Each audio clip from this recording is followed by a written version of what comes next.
Assalamualaikum warahmatullahi wabarakatuh.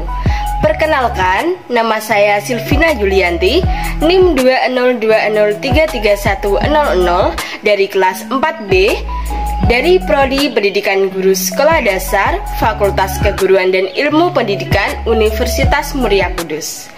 Kali ini kita akan belajar bersama mengenai materi konsep dasar sumber belajar dan media pembelajaran. Untuk itu, kita semangat ya untuk menyaksikan video dari saya kali ini. Selamat menyaksikan. Sebelumnya saya mau tanya nih, apa sih pembelajaran itu? Nah, pembelajaran adalah suatu proses interaksi antara peserta didik dan pendidik dan sumber pelajar pada suatu lingkungan belajar.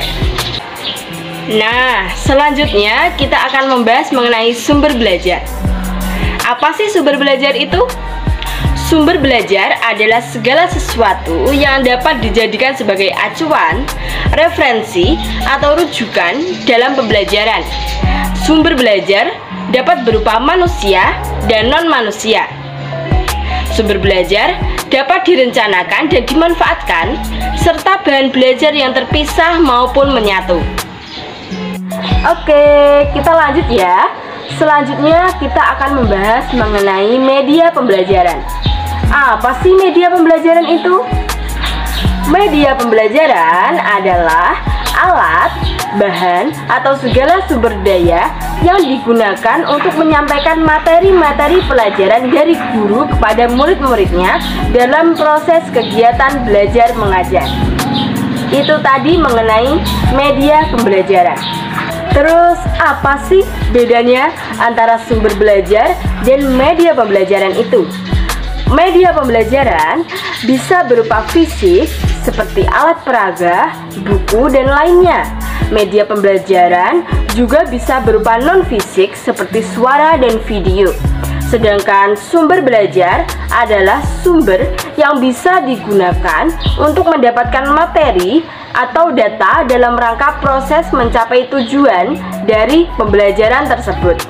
Nah, itu tadi perbedaan antara sumber belajar dan media pembelajaran. Selanjutnya, kita akan membahas mengenai seperti apa sih media pembelajaran yang baik itu. Nah, media pembelajaran yang baik yaitu 10% yang dapat dibaca, 20% yang dapat didengar, 30% yang dapat dilihat, 70% yang dapat dikatakan, 90% yang dapat dikatakan dan dilakukan. Nah, itu tadi media pembelajaran yang baik. Nah, selanjutnya, mengapa sih harus ada media pembelajaran? Nah, alasannya itu seperti ini. Mengapa harus ada media pembelajaran? Yang pertama, menghindari verbalisme.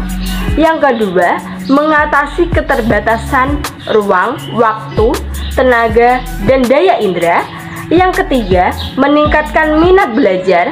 Yang keempat, peserta didik dapat mandiri sesuai bakat dan kemampuannya. Yang kelima, guru itu fasilitator, bukan satu-satunya sumber belajar. Itu tadi alasan mengapa harus ada media pembelajaran. Gimana? Masih tetap semangat ya? Selanjutnya, kita akan membahas mengenai fungsi dari media pembelajaran itu. Fungsi dari media pembelajaran adalah yang pertama, menarik perhatian siswa. Yang kedua, memperjelas penyampaian pesan. Yang ketiga, mengatasi keterbatasan ruang, waktu, dan biaya. Yang keempat, menghindari kesalahan tafsir. Yang kelima, mengakomodasi perbedaan tipe gaya belajar siswa. Dan yang terakhir, yang keenam, yaitu untuk mencapai tujuan pembelajaran secara efektif. Nah, itu tadi rangkaian dari fungsi media pembelajaran.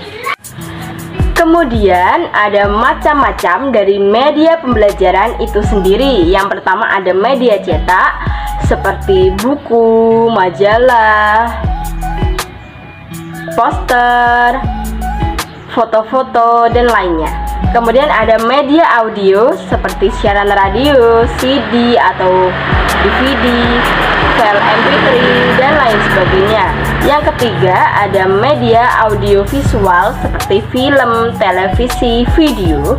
Yang keempat ada multimedia interaktif seperti game, aplikasi-aplikasi berbasis Android dan sebagainya. Yang kelima ada e-learning seperti Google Classroom, Ruang Guru, Zenius, dan lain sebagainya.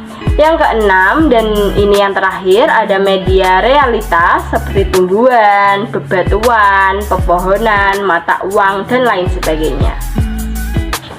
Dan selanjutnya kita akan membahas apa aja sih manfaat media pembelajaran bagi guru dan bagi siswa. Yang pertama kita akan membahas manfaat media pembelajaran bagi guru terlebih dahulu ya.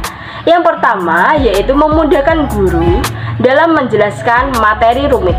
Yang kedua, metode pembelajaran yang digunakan bisa lebih bervariasi. Yang ketiga, efisiensi dalam penggunaan waktu dan tenaga. Yang keempat, dapat lebih mudah memfokuskan perhatian murid pada materi yang sedang dipelajari. Yang kelima, menata suasana kelas agar lebih hidup dan interaktif. Yang keenam, membuat siswa menjadi lebih aktif di kelas dan tidak mudah merasa bosan di kelas.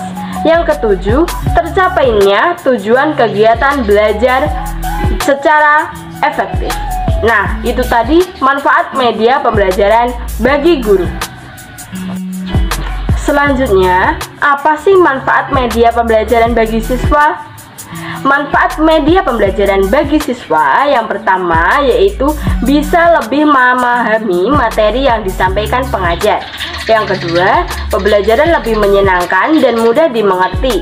Yang ketiga, kualitas belajar siswa meningkat. Yang keempat, proses belajar dapat dilakukan di mana saja. Yang kelima, mendukung pembelajaran materi atau otodidak. Yang keenam, membangkitkan motivasi, minat, dan keinginan belajar. Nah, itu tadi manfaat media pembelajaran bagi siswa.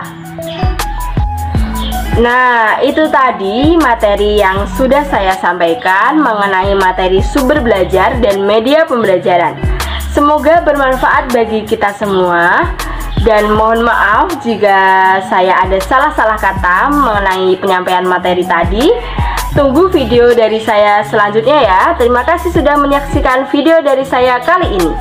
Wassalamualaikum warahmatullahi wabarakatuh.